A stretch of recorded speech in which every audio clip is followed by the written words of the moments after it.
السلام عليكم ورحمة الله تعالى وبركاته. الحمد لله.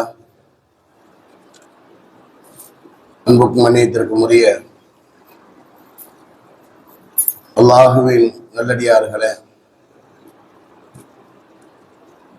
அருமைய சகோதரர்களே,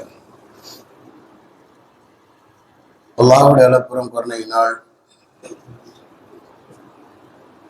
நாள்தோறும் சில நல்ல விஷயங்களை அறிந்து வருகின்றோம். அந்த அடிப்படையில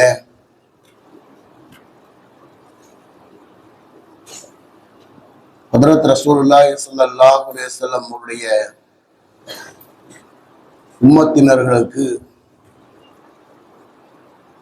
உலகத்திலே எந்த உம்மத்துக்கும் கொடுக்காத பல்வேறு சிறப்புகளை, பாக்கியங்களை, பேருபகாரங்களை அல்லாஹு தஆலா வழங்கியிருக்கின்றார். அதைத்தான் நாம் தொடராக அறிந்து வருகின்றோம். இதுவரைக்கும் 9 வகையான பாக்கியங்கள் உங்களுக்கு கூறப்பட்டிருக்கிறது. 10வது செய்தியாக எழுதுகிறார்கள், மனித வாழ்க்கையிலே இன்பமும் துன்பமும் மாறி மாறி வரக்கூடியதுதான். இந்த நிலை என்பது எல்லா மனிதர்களுக்கும் ஏற்படக்கூடியது, எல்லா காலத்திலும் ஏற்படக்கூடியது.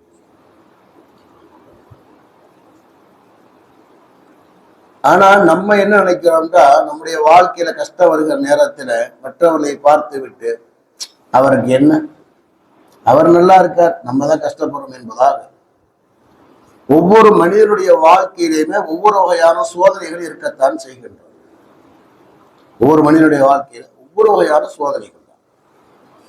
அவரவருடைய வேலைக்கு தகுந்தது மாதிரி, அவருடைய நிலைக்கு தகுந்தது மாதிரி சிரமங்கள் என்பது ஏற்படத்தான் செய்யும். ஒரு லேபரா இருக்காரு, உடல் ரீதியான பிரச்சனை ஏற்படத்தான் செய்யும்.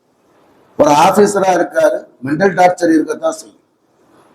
ஆக எந்த இடமாக இருந்தாலும் அவருடைய வேலைக்கு தகுந்தது மாதிரி, அவருடைய சூழ்நிலைக்கு தகுந்தது மாதிரி எல்லா மனிதனுடைய வாழ்க்கையிலையும் ஏதேனும் ஒரு சிரமங்கள் என்பது வரத்தான் செய்யும்.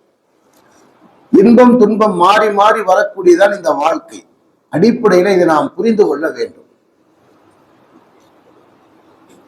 ஹஜ்ரத் ரசூலுல்லாஹி ஸல்லல்லாஹு அலைஹி வஸல்லம் காலத்திலே ஒரு ஜனாசாவை அடக்கம் செய்வதற்காக வெளியே கொண்டு போய் என்ன செஞ்சாங்க, கபரஸ்தானுக்கு கொண்டு போயிட்டாங்க. குழி தயாராகவில்லை. ஏன்னா பொதுவாகவே மௌத் என்பது எவ்வளவு சீக்கிரம் எடுக்கணுமோ அவ்வளவு சீக்கிரம் எடுத்துடணும். அதுதான் சிறப்பிற்குரியது. ஒரு நேரம் மௌத்தாயிட்டாங்கன்னா அடுத்த நேரத்துக்குள்ள எடுத்து விடுவது சிறப்பிற்குரியது. ஆனா மக்கள்கிட்ட வந்துட்டு அது இல்லாம போச்சு. முதல்ல ஒருத்தர் மௌத்தாயிட்டாங்கன்னா முதல்ல என்ன செய்யறது, ஃப்ரீசருக்கு தான் போன் பண்றது. அதை தூக்கி முதல்ல வச்சுட்டு அப்புறம் தான் எல்லாத்துக்கும் யோசிக்கிறது அல்ல. இன்னைக்கு மக்களிடத்திலேயும் அந்த குறை இருக்கிறது, யார் குடும்பத்தை சார்ந்த இடத்திலேயுமே அந்த குறை இருக்கிறது. அதே நேரத்துல உறவுகளும் அப்படி இருக்கிறார். நான் வர்றதுக்குள்ள நீ எப்படி எடுக்கலாம் அப்படின்னு என்ன செய்யறாங்க, சண்டைக்கு வந்துடுறாங்க. பார்க்கணும் இல்லையா? இப்ப பெருமானார் ஸல்லல்லாஹு காலத்துல என்ன செய்யறாங்க அப்படின்னா, ஜனாசாவை கபரஸ்தானுக்கு கொண்டு போயிட்டாங்க. குழி தயாராகிட்டதுக்கு அந்த இடத்துல பெருமானார் ஸல்லல்லாஹு அவர்கள் சஹாபாக்களை அமர வைத்து என்ன செய்யறாங்க, ஒரு உபதேசத்தை செய்கிறார்கள். ஒரு சின்ன உபதேசம் தான். பெருமானார் ஸல்லல்லாஹு அவர்கள் அந்த தரையில் என்ன செய்யறாங்க, ஒரு சதுரமான ஒரு கோடு போடுறாங்க. ஒரு சதுரமான ஒரு கோடு, அதுக்கு நடுவுல ஒரு கோடு போட்டாங்க. அந்த கோடு சதுரமான கோட்டை விட்டு வெளியிலே வந்தது. அதுபோன்று அந்த நடு கோட்டுக்கு மேலையும் கீழையும் இடைவெளி விட்டு விட்டு சில கோடுகளை போட்டார்கள். பெருமானார் ஸல்லல்லாஹு அலைஹி சொன்னார்கள், இந்த வாழ்க்கை என்பது இந்த 3 தான் இருக்குதுன்னு சொன்னார். வாழ்க்கையினுடைய அனைத்து விஷயங்களும் அனைத்து அம்சங்களும் இந்த 3 வந்து விட்டதுன்னு சொன்னார்.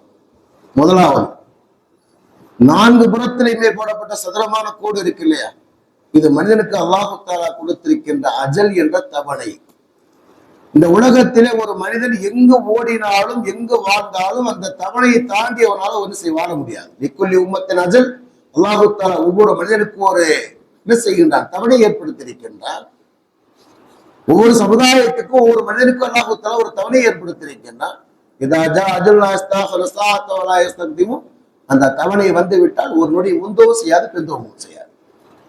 அப்ப என்ன செய்யணும் அப்படின்னா, ஒரு மனிதன் வந்துட்டு எங்கே வாழ்ந்தாலும் எப்படி இருந்தாலும் இந்த தவணையை தாண்டி வாழ முடியாது. எல்லாம் சொல்லுவாங்க, ஐநமா தக்குனு எதிரிக்கும் குந்தி புரோஜி செய்யதா, இரும்பு கோட்டையில இருந்தாலும் மூத்து வந்து செய்வோம் வரும். இன்னல் மௌத்தல்லதி தஃபிர்ரூன முலாக்கீக்கும், மௌத்தை விட்டு நீங்கள் ஓடுகிறீர்கள், அந்த மௌத்து உங்களை அடைந்தே தீரும்.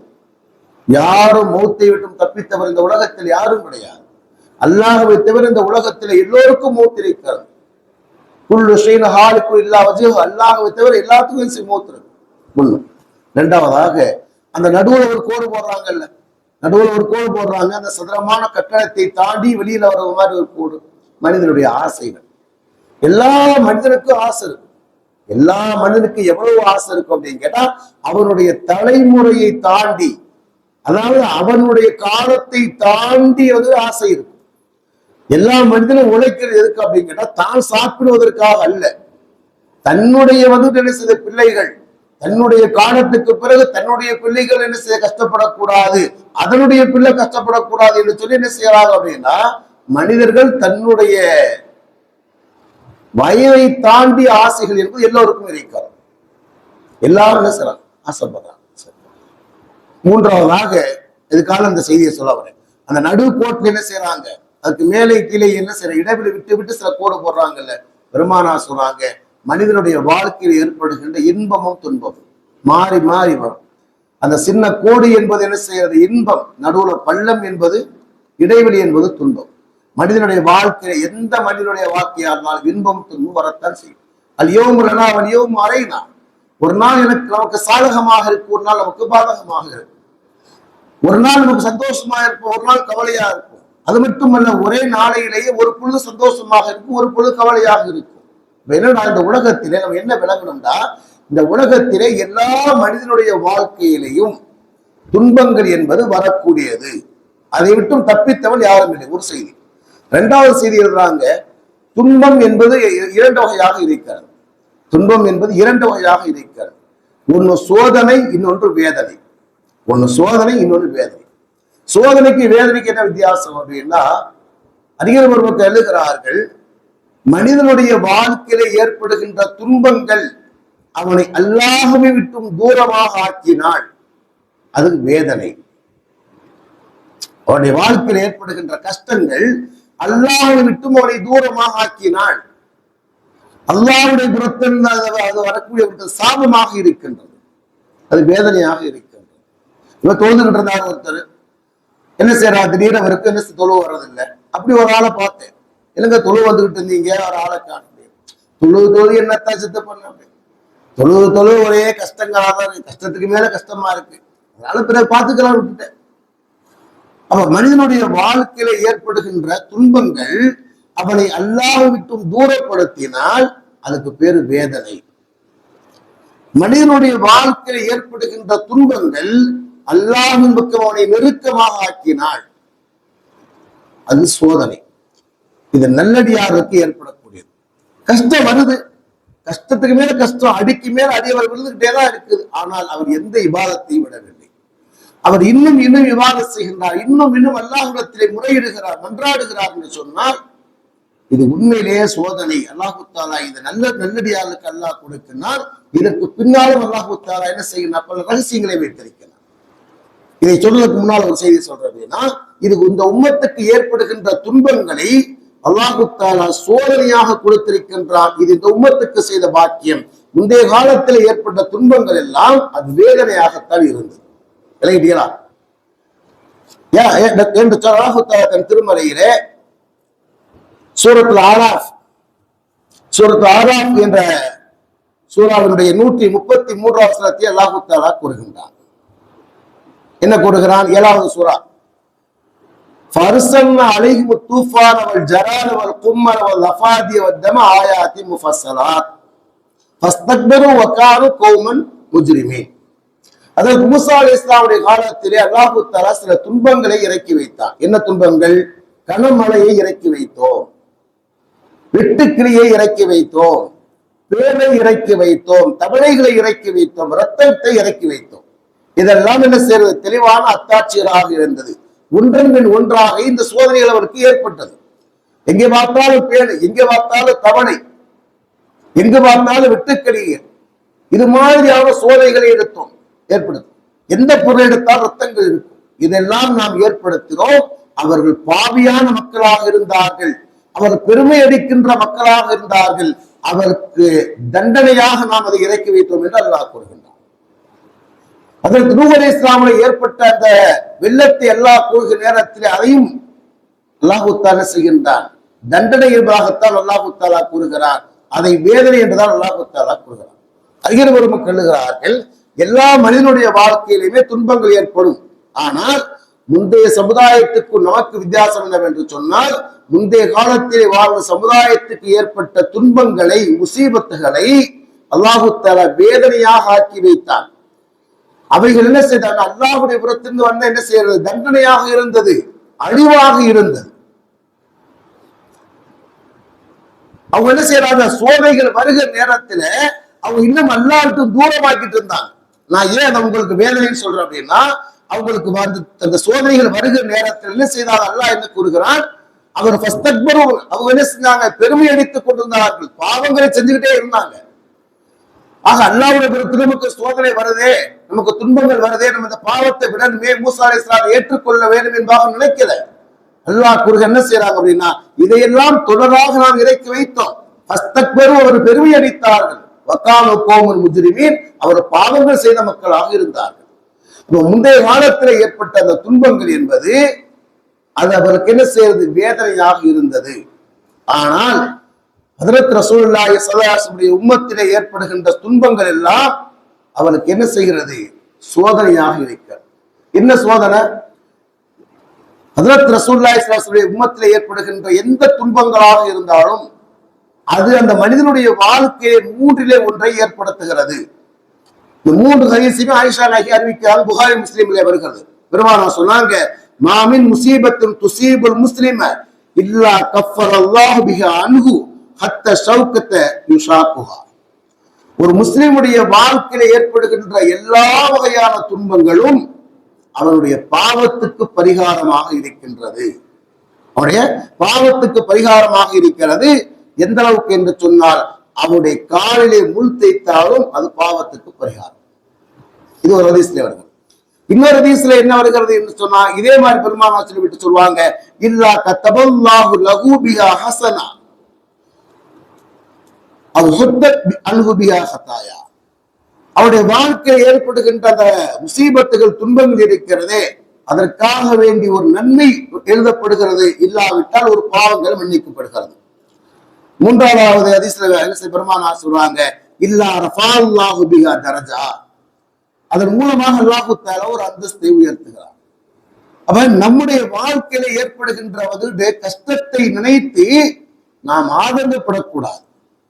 ஏன்னு சொன்னால், ஒரு முஸ்லீம் எப்படி நினைக்கிற அப்படின்னு கேட்டா, ஒரு முஸ்லீமுடைய செயல்பாடுகள் எப்படி இருக்கணும் அப்படின்னு கேட்டா, கஷ்டங்கள் வர வர வர அவன் அல்லாஹ்விடத்திலே நெருங்க வேண்டும். கஷ்டங்கள் வர வர அல்லாஹ்விடத்தில் நெருங்க வேண்டும்.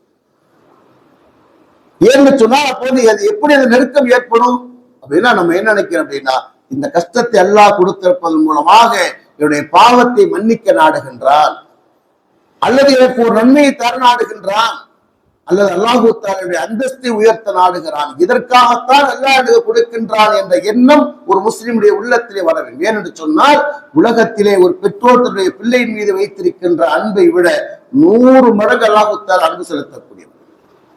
அல்லாஹ் தஆலா ரஹ்மத்தை படைத்து 1% தான் அல்லாஹ் அந்த உலகத்திலே வைத்திருக்கின்றார், 99 தன்னிடத்திலே வைத்திருப்பதாக பெருமானார் சொல்றாங்க. அப்ப மனிதனுடைய வாழ்க்கை அல்லாஹ் கஷ்டத்தை கொடுக்கிறான் என்று சொன்னால் அவனை தண்டிக்க வேண்டும் என்பது அல்ல. இதை விட, பெற்றோரை விட 99% அன்பை அல்லாஹ் வைத்திருக்கின்றார். அல்லாஹ் அந்த அளவுக்கு இரக்கமானவன். அப்ப நம்முடைய வாழ்க்கையை ஒரு கஷ்டம் வந்துச்சு அப்படின்னு கேட்டா, நாம் சோர்ந்து, முதலாவது விஷயம் என்ன அப்படின்னா, நாம் அல்லாஹ் விட்டும் தூரமாகிவிடக் கூடாது. நம்முடைய இபாதத்திலே குறைகள் வந்து விடக்கூடாது. அல்லாஹ்வை பற்றிய தவறான எண்ணம் வந்து விடக்கூடாது. பெருமானாருடைய மௌத்துக்கு முன்னால 3 நாட்களுக்கு முன்னால சொன்னாங்க, எந்த நிலையிலும் ஒரு முஸ்லிம் அல்லாஹ்வின் தீய எண்ணம் கொள்ள வேண்டாம் என்பதாக. நமக்குடைய வாழ்க்கையை கஷ்டங்கள் வருகிற நேரத்தில் அல்லாஹ்வை பற்றி தவறாக நினைப்பதோ பேசுவதோ அல்லது இறைவனுடைய இபாதத்தை விட்டு புறக்கணிப்பதோ இது ஒரு முஸ்லிமுடைய வாழ்க்கையில் ஏற்பட்டு விடக்கூடாது. அது மாறாக என்ன நினைக்கிறேன் அப்படின்னா, பெருமாறாக 3 விஷயத்தை சொல்றாங்க. இந்த சோதனை அல்லாஹ் எனக்கு கொடுத்திருக்கிறான் என்று சொன்னால் என்னுடைய பாவத்தை மன்னிக்க நாடுகின்றான், அதற்கு நன்மைகளை தர நாடுகின்றான், இல்லை என்ற சொல்லுடைய அந்தஸ்தை உயர்த்த நாடுகிறான் நினைக்கிறேன். ஒரு செய்தி சொல்லி முடிச்சேன். நம்முடைய வாழ்க்கையில கஷ்டங்கள் வந்து அப்படின்னு கேட்டா, அது முறை ஃபாரூக் இல்லாவுடைய ஒரு உபதேசத்தை நம்ம மனசுல வைக்கணும். நான் எப்பயும் உங்களுக்கு சொல்லியிருக்கேன். அது முறை ஃபாரூக் சொல்லுவாங்க, என்னுடைய வாழ்க்கையில ஒரு கஷ்டம் வந்து விட்டால் நான் 5 விஷயத்தை நினைத்து பார்ப்பேன்.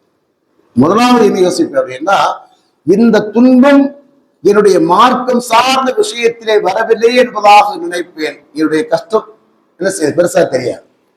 அப்புறம் என்ன அப்படின்னா, ஒரு முஸ்லீம் எப்ப கவலைப்படணும் அப்படின்னா, மார்க்கம் சார்ந்த விஷயத்திலே அவருக்கு ஒரு பாதிப்பு வந்தால் கவலைப்படணும். நேற்று மகரிப் போற ஒரு டீ கடை டீ குடிய போறேன். அந்த கடையில வேலை செய்யறவர் சொல்றாரு, நான் மகரிப் தொழுகைக்கு உங்க பள்ளியாசலுக்கு வந்துருவேன் சார். ஏன்னா அவர் வந்து மதியம் தான் டியூட்டி மாத்துவார். மதியம் 2 மணிக்கு மேலதான் அவர் வர்றாரு இங்க கடைக்கு. சரியா? மகரிப்புக்கு நம்ம பள்ளியாசலுக்கு வந்துருவார். அவர் சொன்னார், மற்ற நேரம் எங்கே போறாருன்னு தெரியல. சொன்ன, நான் மகரிப்புக்கு நான் வந்துருவேன் சார் உங்க பள்ளியாசலுக்கு. இன்னைக்கு வந்து டியூட்டி மாத்துறவர் வரல, சரியான கூட்டமா இருந்துச்சு, விட்டுட்டு வர முடியல. அதான் மகரிப் இன்னைக்கு மிஸ் ஆயிடுச்சு சார். கவலைப்படுறாரு. அப்ப ஒரு முஸ்லீமுடைய உள்ளத்திலே இந்த கவலை ஏற்படலாம். என்னவென்றால் என்னுடைய என்னது மார்க்கம் சார்ந்த விஷயத்திலே பாதிப்பு ஏற்பட்டால் கவலைப்படலாம். முறை பார்த்து சொல்லுவாங்க, என்னுடைய வாழ்க்கையில கஷ்டம் வந்தா நான் முதல்ல யோசிப்பேன், மார்க்கம் சார்ந்த விஷயத்திற்கு சோதனை வரவில்லை என்பதாக நான் நினைப்பேன். எனக்கு கவலை தூரமாயிரும். 2வதாக நான் யோசித்து பார்ப்பேன், ஹஜ்ரத் ரசூலுல்லாஹி ஸல்லல்லாஹு அலைஹி வஸல்லம் வாழ்க்கையில ஏற்பட்ட கஷ்டங்களை விடவா இது ஒரு பெரிய கஷ்டம். பெருமானார் அவர்களுடைய வாழ்க்கையில பட்ட கஷ்டத்தை விடவா நம்ம பெருசா கஷ்டப்படுறோம். அவ்வளவு கஷ்டங்களை அனுபவிச்சாங்க இல்லையா? பிறக்கும் போது எத்தியமாக பிறக்குதல் என்பது அதுவே ஒரு கொடுமை தானே. அப்ப என்னன்னா, பெருமானார் முஸ்லிம்களுடைய வாழ்க்கையில் ஏற்பட்ட கஷ்டத்தை நான் நினைத்து பார்ப்பேன், கஷ்டம்னா தூரமாயிடும். 3வதாக சொன்னாங்க, என் வாழ்க்கையில கஷ்டங்கள் வந்தால் நான் யோசிப்பேன், ஹஜ்ரத் ரசூலுல்லாஹி ஸல்லல்லாஹு அலைஹி வஸல்லம் மௌத்தை விடவா பெரிய சோதனையுடைய வாழ்க்கையில வரப்போகிறது. இதெல்லாம் ஒரு பெரிய விஷயம்.